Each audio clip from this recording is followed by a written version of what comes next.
All right, everybody, welcome back to another episode of Everyday Whiskey. I'm Dan. And I'm Mike. And this week we have 3 bottles that are not really runner-ups, but they're kind of last-minute entries to make Whiskey of the Year.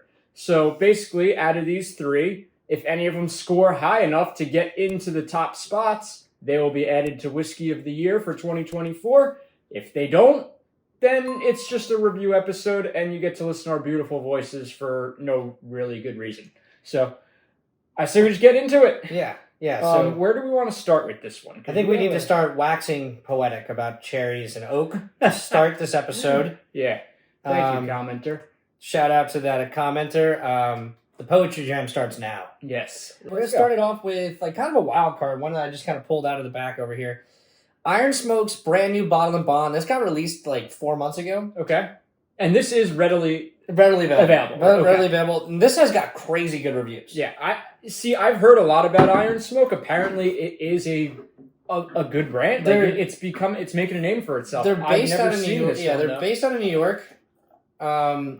It's owned by a celebrity. I don't know which one. Oh, really? They were the lead guitarist in a band in the 80s, and I forget which band. No.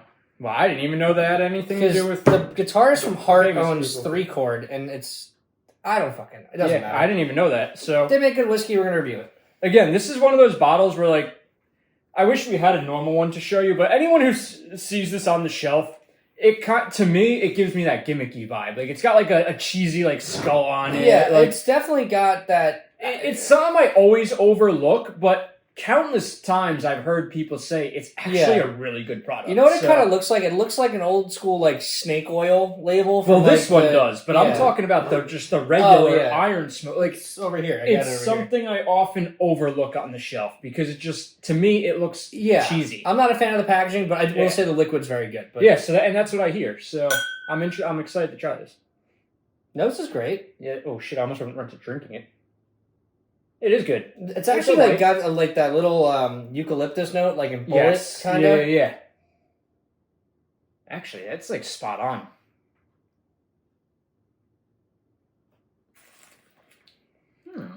That's interesting.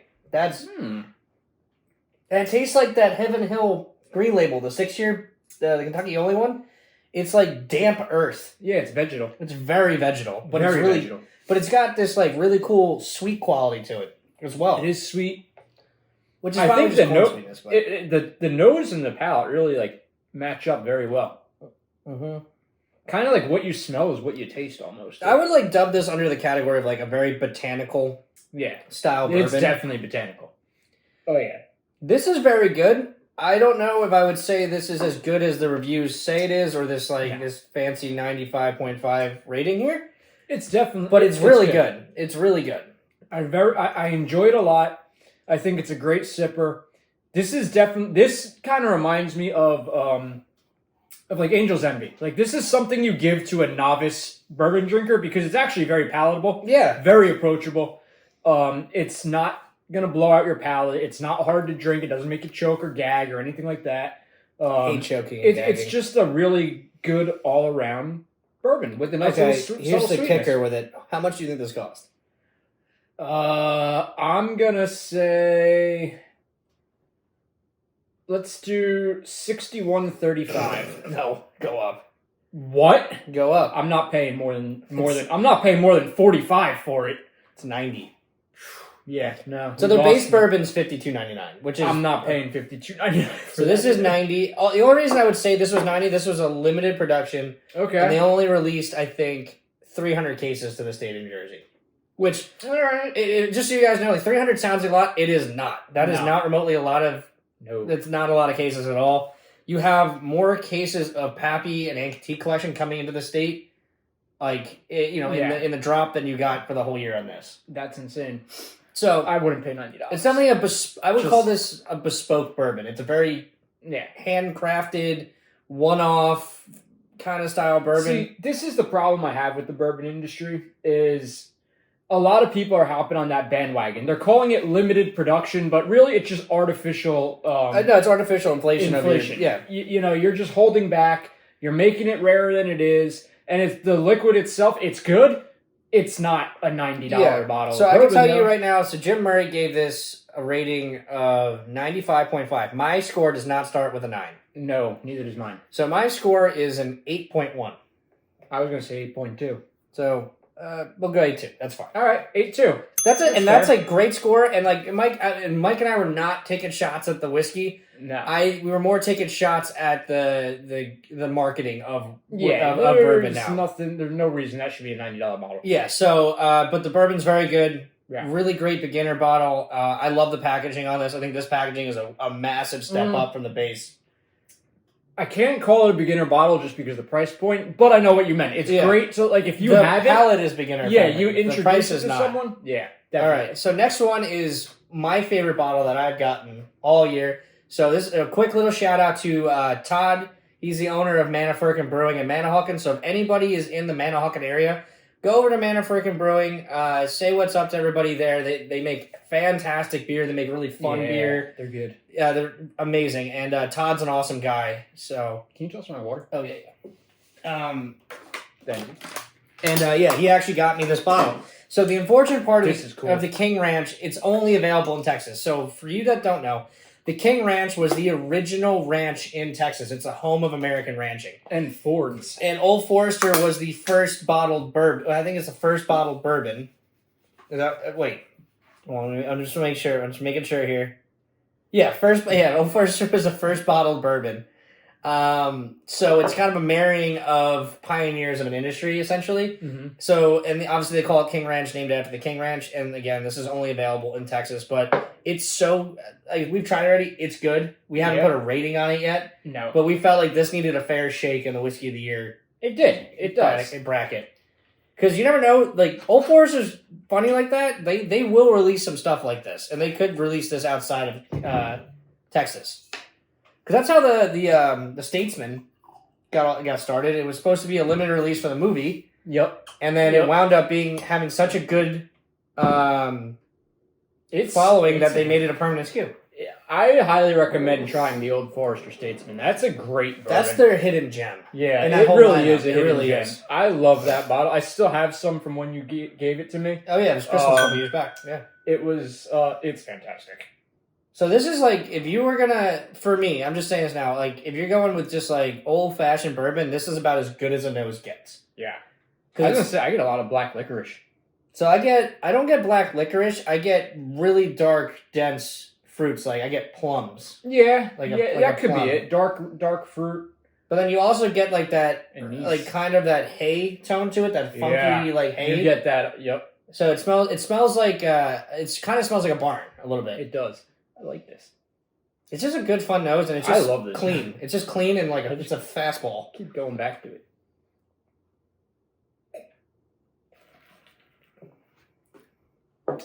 And you get brown sugar.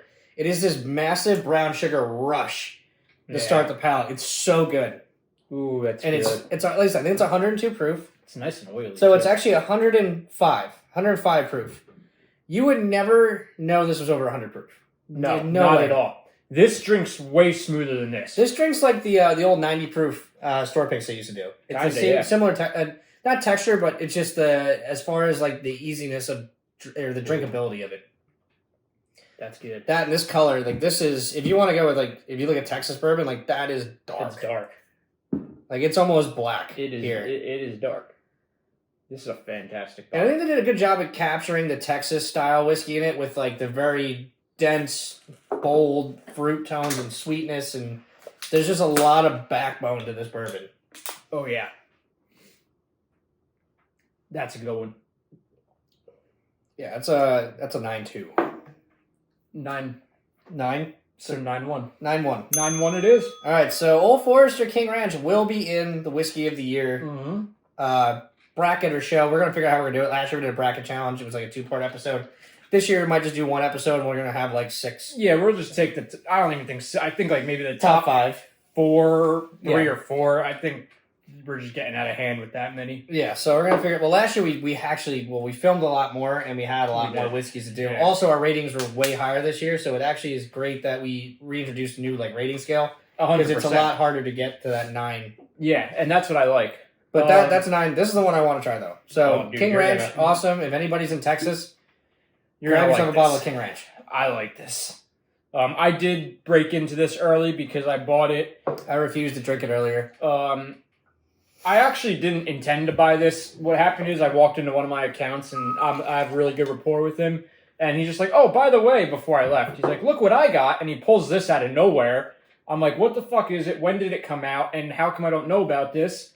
And Mike texted me a picture. I had no idea about it. And I was like, let me just try and order a case. So here's the funny story of this. I ordered a case of Penelope Weeded, which is coming out this January, just so you guys know. Hell yeah. And a case of Penelope Marshmallow. The Marshmallow came into basically in an email saying it was out of stock, would not ship. The Weeded was billed. What showed up was the Marshmallow case, and the Weeded was billed out of stock. So yeah, if you guys want a bottle of Marshmallow Toast and you're interested, just comment, and I'll let you know where to get it. Yep. Essentially. It's, so needless to say, I walked out with 2 bottles, one for me, one for my cousin down in North Carolina, because it's harder for him to get this stuff. And it was Christmas Eve that I bought it, so yeah, I had to have it that night. I could not sit. When you put marshmallow on the label, and when you put marshmallow that's written in blue and pink text I'm a sucker for that, so... That's it's a subtle nose. It's a very subtle nose. I wouldn't say it's like blowing my mind, but it's not bad. No, the nose is subtle. Also, we got to keep in mind this is cross-contaminated slightly. Do you want fresh glasses for this? Nah, I think you'll be fine. You can taste it and let me know what you think, and if you want to grab a fresh glass, you can. I think you'll be fine. It just smells, it smells like balsa wood. Oh, yes. Oh, yes. That is very light. It's very light. It's just like... It's a little cinnamon there. Dude, I'm telling you, it's Rio without the honey. It's like just a lot of cinnamon. It's like a less sweet Rio. Yeah, it really is. It's literally just take Rio, toast it, and that's what you got. It's real. You might want to go back for more. Like, I could drink this all goddamn night. I'm warning you, I'm going to be high on this bottle. I am a big fan of it. I might need a second glass on this, I'm not going to lie, because this is not... Do it. Go get a second glass. I'll cut it. Yeah, I want to... I'm going to get... So I'm going to say, like, as far as noses go, it's not anything earth-shattering. The nose is very understated. Subtle. It's amazing how subtle the nose is, but then how complex the palate is. I know. Get your... refresh your palate, enjoy it, really, really savor those water over here. Toasty notes. Because I want this to be good, and I'm just not getting...